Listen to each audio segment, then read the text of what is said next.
He has lost his memory.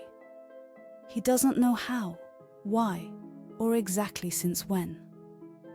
All he knows about himself is his name, Severin. Or at least he assumes that it is his real name. All he possesses of importance is a letter. He does not know who wrote it. He does not know to whom it is addressed, and he is unable to decipher its contents. The only thing he knows for sure is that he needs to deliver it, that it's a very important letter, mysterious for himself, but crucial for someone else. And he has to figure out very quickly where and to whom. Perhaps, if he is lucky, during his journey he will also be able to figure out why he is the one who has to deliver it. But Severin will not have to face the whole journey alone. At one point, he will meet a friend of his, or at least such he professes to be. But Severin doesn't remember. And shortly thereafter, they will run into a young woman, as charming as she is powerful. Can he really trust them? They do not seem to have appeared accidentally on his path at all. A sorcerer is willing to help them to face the greatest difficulties to get to their destination, or simply where the sorcerer wants them to go. And in the end, you will decide Severin's fate. Listen to the story to the end and write in the comments how you think it should continue. In a world where medieval towns held secrets as old as time itself, we find ourselves in the heart of Severin's confusion.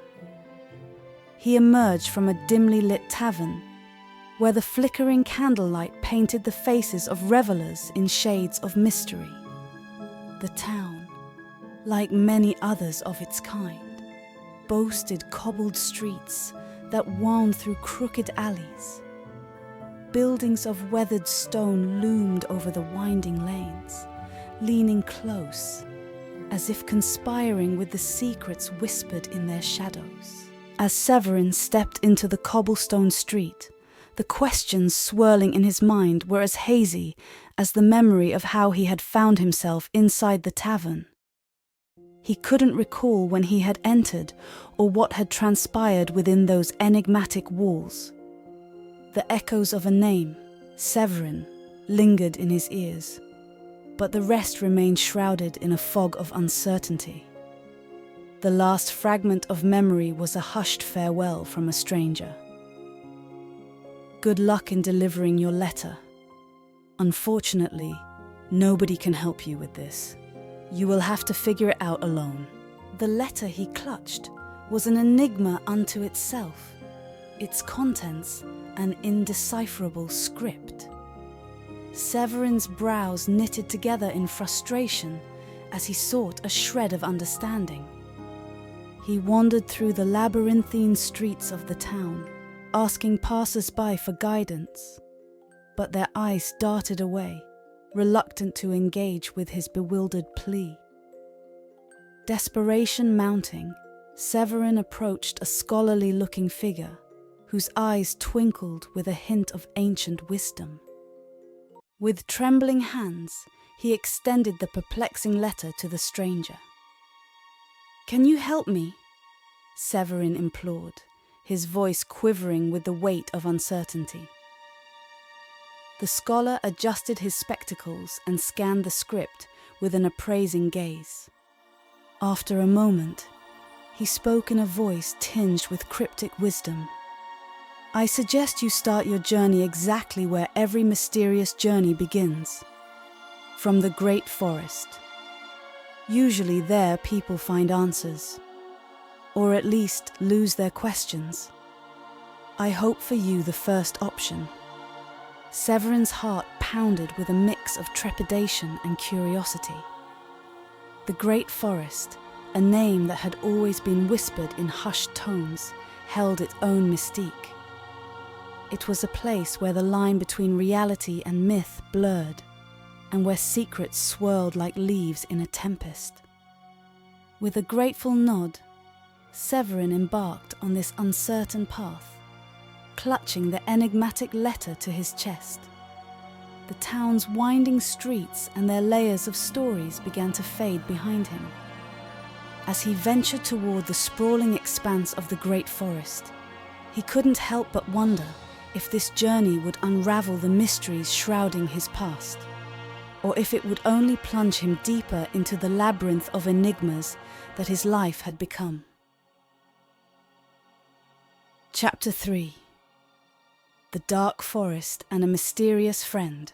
As Severin ventured further into the heart of the great forest, the canopy above him thickened, and the rain, like nature's tears, began to fall. Droplets pattered against the broad leaves, a gentle murmur of nature's lament. The forest, wrapped in a shroud of mist, grew denser with each step, and the once familiar sounds of birds and rustling leaves gave way to a chorus of unfamiliar, mysterious voices. Gradually, the realization dawned upon him that he had become lost within the labyrinthine woods. He had placed too much faith in his youth and optimism, believing they would guide him through any ordeal.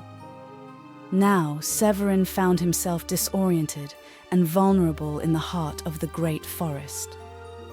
The relentless rain drove him deeper into the wilderness, and exhausted, he stumbled upon a small clearing, the ground covered with a carpet of moss and leaves.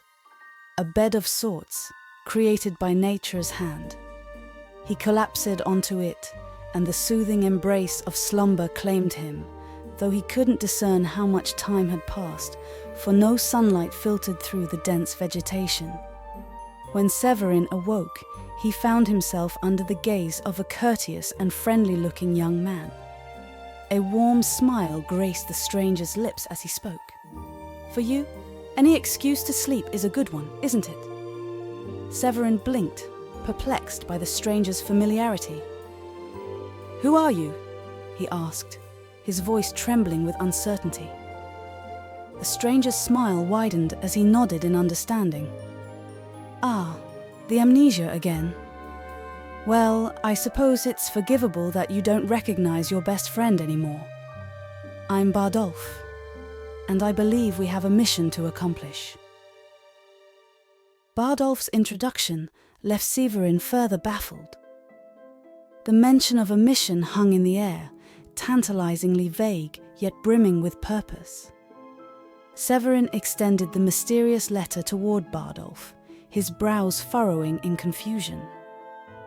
Bardolph's reaction to the letter was a display of visible unease. "This," he began, his voice trailing off. "This is more than I expected." Severin's patience wore thin as he asked, "What now?" Bardolph's eyes gleamed with determination as he replied, "The forest will show us the way." Severin's voice quivered with doubt as he posed the next question. "And if not?" A wry smile played on Bardolph's lips. "In that case, we hope it will at least show us the way out." The question of Severin's amnesia still lingered in the air, a puzzle piece that had yet to find its place in their unfolding adventure. Eager to unravel the mystery, Severin inquired about the cause, his voice tinged with desperation. Bardolph's eyes sparkled with enigmatic wisdom as he responded, "Unfortunately, you never told me how it happened." As the rain continued to fall, the forest whispered secrets that only the perceptive and the brave could hope to uncover. In the midst of the ancient trees and the enigmatic companionship of Severin and Bardolph, an extraordinary journey had begun, marked by riddles, amnesia, and the tantalizing promise of a mission that remained shrouded in shadows. Chapter 4. An Enchanting Young Woman. In the heart of the forest, as Severin and Bardolph continued their enigmatic journey, they stumbled upon a vision of ethereal beauty. A young woman, elegantly dressed and graced with refined manners, moved with grace and intent as she delicately plucked flowers. She seemed to move in harmony with the forest, her actions deliberate and filled with purpose. Severin, captivated by her presence, whispered to Bardolph, "Are you aware that I already have a girlfriend?" Bardolph shot a perplexed look at Severin. "No, not that I know of, and I'm sure I would know." Severin, unable to resist the intrigue of the elegant flower-gatherer, moved closer, and Bardolph, not having much choice, followed in tow. As they approached, Severin ventured a question. "Why do you pick these flowers?" The young woman regarded Severin with eyes as deep as the forest's secrets. "These flowers, when mixed properly, have various magical functions. They can influence the will of others, induce drowsiness, or even erase memory." Severin's curiosity piqued. He asked again, "Do you happen to know the way out of this forest?" A mischievous grin played on Severin's lips as he added, "Or anyway, a good reason to stay in it?" The young woman's eyes twinkled with a newfound warmth, and she responded, "You look hungry. I think a good soup might be a good reason to stay in this forest." Severin and Bardolph exchanged bemused glances. It seemed they had discovered an unexpected ally in the enigmatic forest. The young woman introduced herself as Freya and began to speak of the forest's mysteries, her words flowing like a gentle brook. She explained that she collected these flowers for their unique qualities and shared tales of the forest's whispered secrets. It was a place where every rustle and every breath held a hint of magic waiting to be harnessed. Severin's fascination with Freya grew, his eyes gleaming with a mix of intrigue and admiration. Severin decided to reveal the perplexing letter to Freya, hoping that she might hold a key to their mysteries. However, her expression turned somber as she examined the script. "I cannot decipher this," she confessed, her voice laced with disappointment. "But I know someone who might be able to help. A sorcerer who resides deeper within the forest. He has knowledge that few possess." The promise of the sorcerer's assistance ignited a spark of hope within Severin and Bardolph. It seemed that their quest was destined to delve deeper into the mysteries of the great forest, where answers remained elusive and the path ahead was shrouded in enigma. With Freya by their side, they embarked on the next leg of their journey, their steps guided by the alluring secrets that whispered through the ancient trees. Chapter 5. A Sorcerer's Secret. Deep within the heart of the mystical forest, as Severin, Bardolph, and Freya ventured closer to the sorcerer's hidden abode, a sense of anticipation and unease hung in the air. Freya, as their guide, revealed more about the enigmatic sorcerer. She spoke of attending classes with the wise yet demanding figure when she was but a child. However, it had been years since she had last encountered the sorcerer, and his solitude and wisdom had only grown with time. As Freya shared tales of the sorcerer's formidable reputation, Severin and Bardolph exchanged uneasy glances. It was clear that the sorcerer's assistance would not come easily.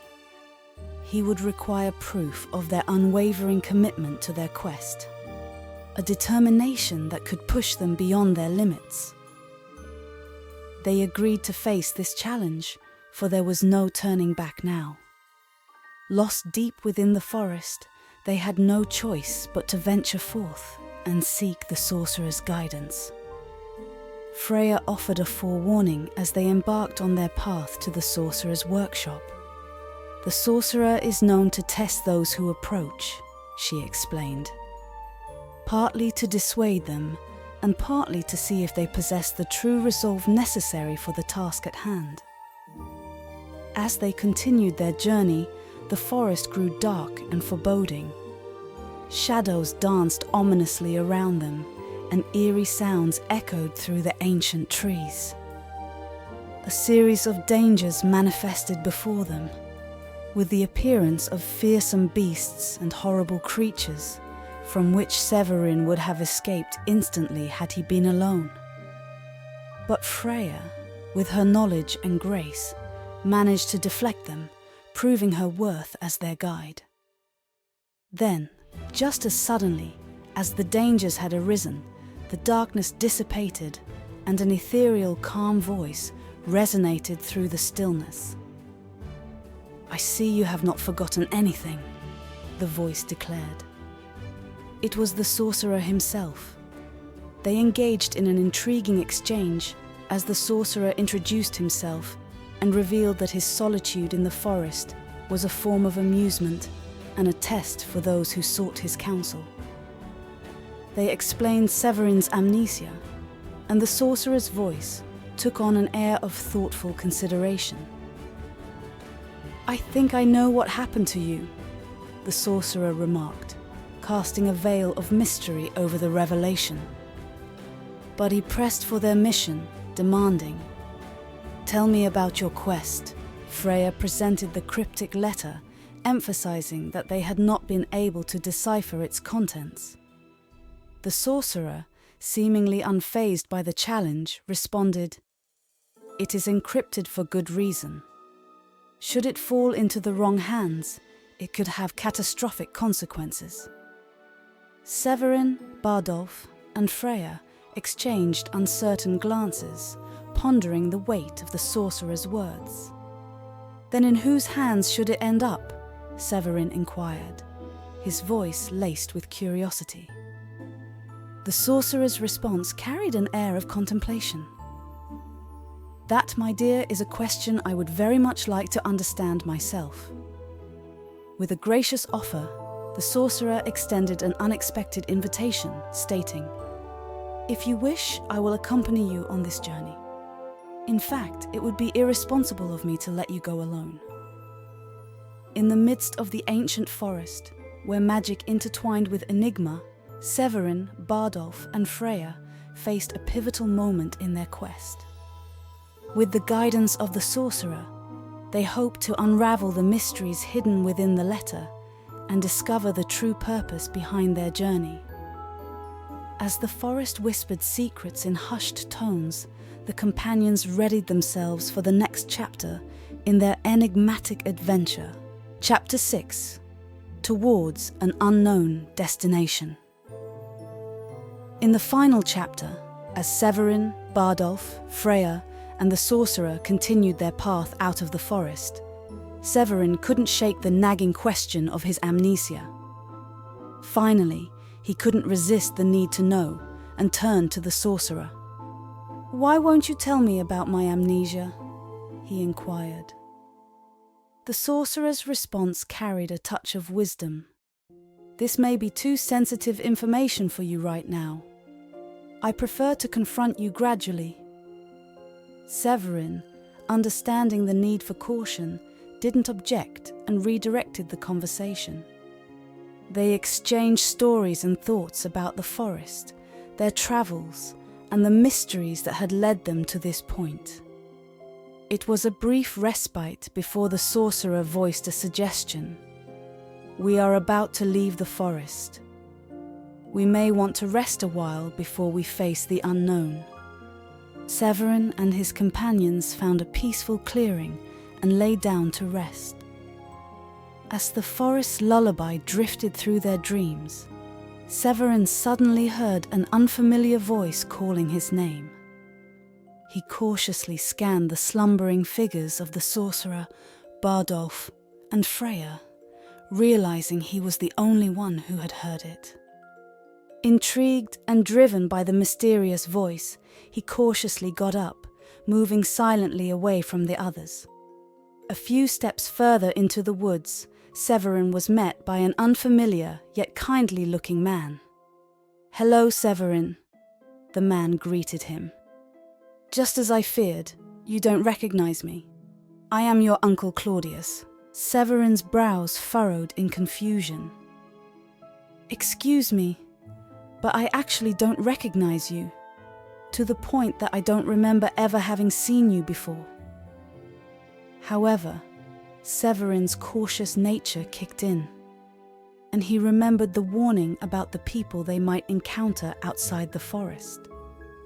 "What are you doing here, so far away?" he asked. Claudius leaned in closer and whispered, "We are much closer to home than you think. They made you believe you were far away. It was these very people who caused you to lose your memory.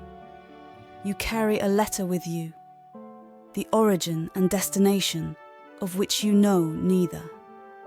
But they do, and they know how important it is." Severin's curiosity deepened. Then why didn't they steal it from me? They would have had several opportunities to do so. Claudius responded with a knowing look. "Because the letter only makes sense when presented by you in person. If you don't believe me, I can tell you anything you want about you and your family." Severin, torn between his uncle's words and the need to be cautious, reluctantly decided, "I must go now." He returned thoughtfully to his resting place, pretending to be asleep, but he couldn't close his eyes. His mind was awash with questions, and the choices before him weighed heavily. Shortly after, the sorcerer awoke and roused the others. "There is no more time to lose. Let's go." Severin had a difficult decision to make. Should he trust his uncle Claudius and seek answers about his past? Or continue the quest to uncover the secrets of the enigmatic letter and the mission that lay ahead? His choices would not only shape his own destiny, but also determine the course of their extraordinary journey. Write in the comments section what Severin should do.